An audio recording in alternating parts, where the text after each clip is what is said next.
नमस्कार मित्रांनो, साधी माणसे या मालिकेच्या आजच्या भागामध्ये आपण बघणार आहोत. इथे सत्याला एक करंजी धड नीट बनवता येत नसते. तेव्हा आता तो खूपच चिडलेला असतो. त्यावर आता लगेच इथे मीरा त्याला हसत असते. तेव्हा सत्या म्हणू लागतो, धूमकेतू, तुला दात काढायला काय होतंय सारखं सारखं? मुळात म्हणजे ना, तू हे सारण व्यवस्थित बनवलेलंच नाही, म्हणून सगळं होतं हे. तेव्हा लगेच मीरा म्हणू लागते, अहो काय बोलायले तुम्ही? सारण एकदम छान व्यवस्थित झालेलं आहे.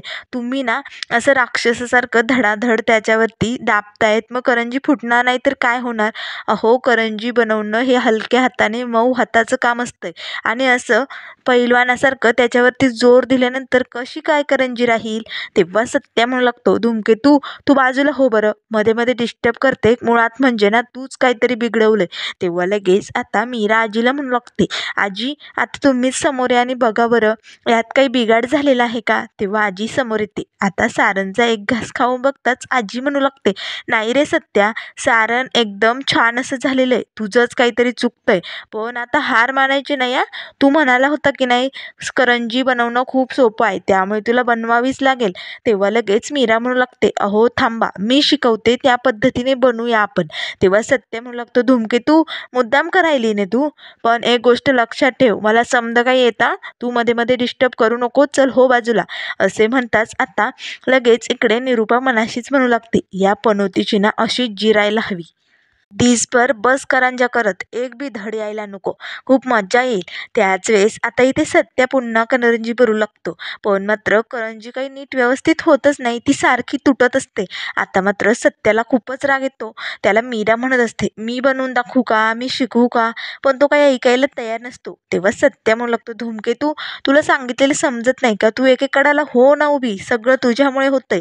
तू ना मध्ये मध्ये डिस्टर्ब करते. तेव्हा मीरा म्हणू लागते, ठीक आहे, मी एका कडेला उभी राहते, मी काही बोलणार नाही, काही डिस्टर्ब करणार नाही.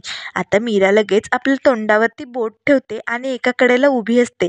तेव्हा सत्या लगेच मीराकडे बघू लागतो आणि म्हणू लागतो, मुद्दाम करायली ना, माझी चेष्टा मुद्दाम करायली ना तू? तेव्हा मीरा म्हणू लागते, मी कुठे काय बोलायले, मी गप्प आहे की नाही, मी आता एक शब्द बी बोलणार नाही, मी फक्त बघते आता तुमच्याकडे.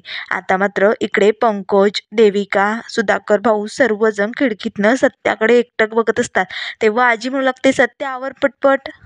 आता सत्या पुन्हा इथे पुरी बनवून करंजी बनवत असतो. पण मात्र त्याला काही जमतच नाही, सारखी करंजी तुटत असते. आता मात्र तो हतबल झालेला असतो. तेव्हा सत्या मनाशीच म्हणू लागतो, अरे बापरे, धूमकेतू म्हणत होती मी शिकवते, मी शिकवते, मी तिचं ऐकायला हवं होतं. मला वाटलं होतं करंजी बनवणं खरंच खूप सोपं काम आहे, पण खूप अवघड दिसतंय हे. आता तर मी यात फसतोय, आता काय करू? बरं, आता धूमकेतू काही म्हणेनाच पण झाली, बोले ना, पण मी शिकवते का काय एकदा म्हटली की मी लगेच तिच्याकडनं शिकून घेईल. पण मात्र ती गप्प बसली. तेव्हा लगेच आता मीरा मात्र सत्याकडे एकटक बघत असते आणि तोंडावर बोट ठेवून गप्प बसलेली असते. तेव्हा लगेच आता सत्या म्हणू लागतो, धूमकेतू काही म्हणालीस का तू? तेव्हा मीरा म्हणू लागते, कोण मी? नाही नाही नाही, मी काही म्हणाले नाही, तुम्ही घ्या करून तुमचं तुमचं. तेव्हा सत्या म्हणू लागतो, धूमकेतू, मला वाटलं तुला काही म्हणायचंय की काय?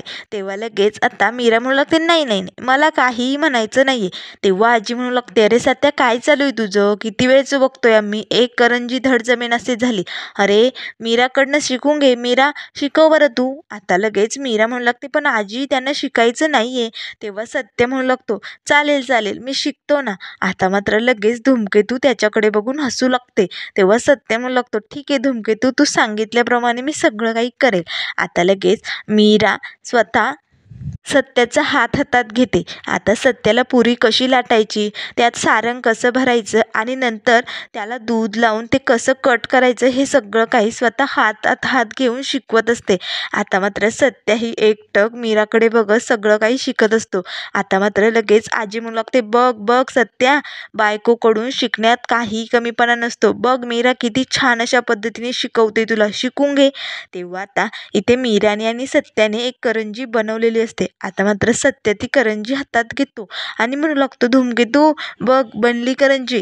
तेव्हा लगेच आता निरूपाला मात्र खूपच राग येतो. तेव्हा आता मीरा म्हणू लागते, चला मग आता ही करंजी तळूया आपण. आता इथे गॅसवरती कढई ठेवलेली असते. तेव्हा लगेच मीरा आता सत्याला करंजी कशी तळायची हेही शिकवते. सत्याने मीराच्या हातात हात दिलेला असतो. आता मात्र निरूपा लगेच पंकजला म्हणू लागते, बघ बाबड्या, समोर सासूबाई आहेत, इकडं आपण आहोत, पण यांना काही लाजच नाही, सारखे एकमेकांच्या हातात हात देत आहेत. चला पटकन तुम्ही जा इथनं. आता लगेच पंकज आणि देविका तिथनं देवळात निघालेले असतात. आता मात्र सुधाकर भाऊ खूपच प्रेमाने हसत त्या दोघांकडे एकटक बघत असतात. आता करंजी तळून झालेली असते. तेव्हा मीरा म्हणू लागते, आता ना तुम्ही तुमच्या हाताने तुम्ही बनवलेली करंजी तळा. आता सत्या लगेच त्याच्या हाताने करंजी तळू लागतो. आता करंजी बनलेली असते. तेव्हा लगेच सत्य म्हणू लागतो, धूमकेतू हे बघ किती भारी बनली ना करंजी. असे म्हणून सत्या करंजी हातात घेतो आणि लगेच इथे मीराला घट्ट अशी मिठी मारतो. आता मात्र सत्या खूपच आनंदात असतो. तो मीराला अशी घट्ट मिठी मारताना बघताच धूमकेतू त्याच्याकडे एकटक बघू लागते. पण मात्र इकडे निरूपाचा फारच जळफळाट होतो. निरूपा रागाने त्या दोघांकडे बघू लागते आणि मनाशीच म्हणत असते, असेच जर हे दोघे एकमेकांजवळ येत राहिले तर लवकरच या घराण्यात त्यांचा वारच जन्माला येईल. नाही नाही नाही, हे असं होता कामा नये. त्याच वेळेस पाठीमागनं आजी येते आणि निरूपाच्या डोळ्यावरती हात ठेवते आणि म्हणू लागते, अगं ये निरूपा, या दोघांच्या प्रेमामध्ये तू कशाला लुडबुड करायलीस ग? उगच त्यांच्या प्रेमाला नजर लावशील, चल हो बाजूला. असे म्हणून आजी लगेच निरूपाला तिथनं बाहेर पाठवते. आता मात्र आजी डोळे भरून त्या दोघांकडे बघत असते. तेव्हा लगेच आता सत्याच्या लक्षात येतं की आपण धूमकेतूला घट्ट अशी मिठी मारतोय. तेव्हा लगेच तो पटकन आपले हात सोडतो आणि धूमकेतूकडे बघू लागतो. तेव्हा मीरा लगेच आता लाजू लागते. तेव्हा आता मीरा म्हणू लागते, अहो तुम्ही पहिल्यांदा तुमच्या हाताने करंजी बनवली ना, मग देवासमोर ठेवा. सत्या लगेच ती करंजी प्लेटमध्ये घेतो आणि इकडे देवासमोर ठेवतो. आता देवाचं दर्शन घेतो आणि लगेच सत्या ती प्लेट घेऊन धूमकेतूजवळ येतो. तेव्हा मीरा म्हणू लागते, तुमच्या आवडीची तुम्ही तुमच्या हाताने बनवलेली करंजी खाऊन बघा कशी झाली ते. आता मीरा स्वतःच्या हाताने इथे सत्याला करंजी भरवते. आता लगेच सत्या म्हणू लागतो, धूमकेतू एक नंबर झाली, आता तुझा मान. आता लगेच सत्या आपल्या हाताने इथे मीराला करंजी भरवतो. त्या दोघांना असं एकमेकांच्या प्रेमात पडलेलं पाहून आजीला मात्र खूपच आनंद होतो. तेव्हा लगेच आजी म्हणू लागते, तुमच्या प्रेमाला कुणाची दृष्ट नको लागायला. असे म्हणून आजी आता त्या दोघांचीही लांबनं दृष्ट काढू लागते. त्याच वेळेस इकडे आता संध्याकाळी हॉलमध्ये निरूपा, देविका, पंकज बसलेले असतात. तेव्हा लगेच आता देविका म्हणू लागते, आई आता संध्याकाळ झाली की नाही, चला ना आपण खेळ खेळूया. तेव्हा निरूपा म्हणू लागते, हो देविका, तुझी सासू खमकी आहे, तुझे सगळे लाड पुरवणार. आज तुम्ही खेळ खेळायचे बरं का मनसोक्तपणे. थांब मी त्या डबल पनोतीला आत्ता बोलावते. असे म्हणून आत्ता लगेच निरूपा इथे मीराला आवाज देते. तेव्हा मीरा आतमधनं येते. तेव्हा निरूपा म्हणू लागते, हे बघ आता पंकज आणि देविकाला खेळ खेळायचे, त्यामुळे पटकन एका भांड्यात गुलाबाच्या पाकळ्या आणि पाणी घेऊन ये आणि पटपट काम कर. हे बघ इथे त्यांना 2 पाट ठेव आणि आधी सगळी लादी पुसून घे आणि मग पाट मांड. कसं आहे ना, त्यांना खेळ खेळायचे. त्याच वेळेस बाहेरनं सुधाकर भाऊ आणि आजी येतात. आता मात्र आजीने निरूपाचं हे समद बोलणं ऐकलेलं असतं. तेव्हा लगेच आजी म्हणू लागते, अगं ये निरूपा, काय बोलायलीस ग तू, काय सांगत होती मीराला? तेव्हा निरूपाला मात्र धक्काच बसतो. आता मात्र आजी आपल्याला खूप काही सुनावताय की काय?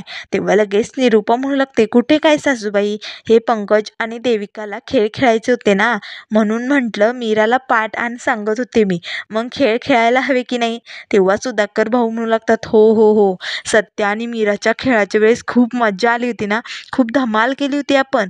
तेव्हा निरूपा म्हणू लागते, बाद झालं, कुठपर्यंत आता त्या दोघांचंच कौतुक करत राहणार आहे. आता त्याला खूप दिवस झाले, आता या दोघांना खेळू द्या की त्यांचे खेळ. तेव्हा लगेच आता आजी म्हणू लागते, निरूपा तू जरा लंघन करत जा. तेव्हा निरूपा आता सर्वजण तिच्याकडेच बघू लागतात. तेव्हा निरूपा म्हणू लागते, काय म्हणायचे सासूबाई, लंघन म्हणजे काय करायचं? तेव्हा लगेच आजी म्हणू लागते, अगं तेलकट तुपवट खारट हे सगळं खाणं बंद कर जरा निरूपा.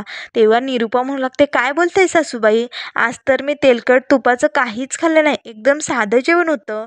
तेव्हा लगेच आता आजी म्हणू लागते, हो का, मग तुला कुणाचं कौतुक केलेलं पचत कसं नाही. आज कौतुक पचन असं झालंय, उद्या जेवण जास्त झालं तर अपचन होईल सगळं आणि सगळी तब्येत बिघडून जाईल हा निरूपा. आता मात्र सर्वजण हसू लागतात. तेव्हा लगेच आता आजी म्हणू लागते, खेळ खेळायचेत ना, मग चला पटकन आतमध्ये. आता मात्र लगेच आजी आणि मीरा आतमध्ये निघून जाते. आता मात्र देविका निरूपाकडेच बघत असते. तेव्हा निरूपा म्हणू लागते, देविका तू काळजी करू नको, तुझी सासू आहे की नाही, तोपर्यंत तुझे सगळे लाड हट्ट पुरवले जाणार आहे. चला आता खेळ खेळूया. आता लगेच इथे मीरा सगळी तयारी करते. तेव्हा निरूपा म्हणू लागते, चला पटकन आता पाटावरती बसा बरं देविका आणि पंकज. तेवढ्या सत्या दरवाज्यातनं बाहेरून येतो आणि म्हणू लागतो, अरे बापरे, हे समजा काय चाललं इकडे, काय चालू हे. तेव्हा लगेच सुधाकर भाऊ म्हणू लागतात, अरे सत्या असं काय करतो, तू आणि मीरा खेळले होते ना ते खेळ, तसेच खेळ या दोघांना पण खेळायचे आता. तेव्हा लगेच सत्या म्हणू लागतो, काय, अरे बापरे, म्हणजे हा पुसका खेळ खेळणार आहे का. तेव्हा आजी म्हणू लागते, हो सत्या, अरे नवरा बायकोच्या नात्यात फक्त प्रेम नसतं आणि मजा नसते, संसार असतो दोघांचा आणि तो संसाराचा गाडा असा दोघांनी सारखा ओढला पाहिजे, प्रेमाने एकमेकांना समजून सांभाळून सगळं काही नीट व्यवस्थित पार पाडायला पाहिजे, म्हणून हे खेळ खेळले जातात. तेव्हा सत्य म्हणू लागतो, असं आहे हे आजी, मग एक काम कर आजी, आधी हा खेळ तू निरूपाला खेळायला लाव. तेव्हा लगेच सर्वजण सत्याकडे बघू लागतात. तेव्हा सत्या म्हणू लागतो, हो मी बरोबर बोलायलोय बाप, कारण निरूपाला दुसऱ्यांबरोबर कसं वागायचं ना, कसे खेळ खेळायचे हे जमतच नाही, ती सारखी रडी खेळ खेळत असते, म्हणून ना तिला हे शिकवणं खूप गरजेचं आहे बरं का. तेव्हा लगेच आता निरूपा म्हणू लागते, ए पनोती, बंद कर ना तुझी बडबड, का बडबड करतोय तू. तेव्हा सत्य म्हणू लागतो, आणि बाप हा फुसक्या हा खेळ खेळणार आहे, अरे तो तर नेहमी दुसऱ्यांच्या गेमावरती चालत आलाय, स्वतःचं असं काहीच नाही आहे त्याचं, आणि तो काय खेळ खेळणार. आता मात्र निरूपाला राग येतो. तेव्हा निरूपा म्हणू लागते, ए चल हो बाजूला, जा ना जा, एखादी ट्रीप मार तिकडे, गाडी चालव, कशाला इथे तोंड वाया घालवतोय उगच पनोती आमच्यात. आता मात्र लगेच सुधाकर भाऊ म्हणू लागतात, सत्या तुला भांडण करण्याची खूपच आवड आहे का रे, आता खेळ खेळायचेत ना, मग खेळू दे की, गप्प बैस बरं जरा. तेव्हा सत्या म्हणू लागतो, ठीक आहे बाप, मी गप्प बसतो.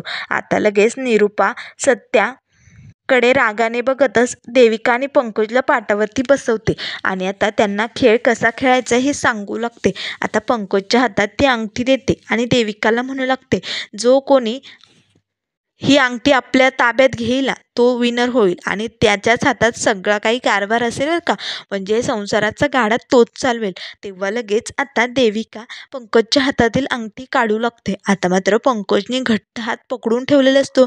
तेव्हा सत्या आता मात्र त्या दोघांकडे एकटक बघत असतो. तेव्हा सुधाकर भाऊ, निरूपा, आजी सगळे आता त्या दोघांना फोर्स करत असतात. त्याच वेळेस आता देविकाला मात्र काही मूठ सुटेनाची झालेली असते.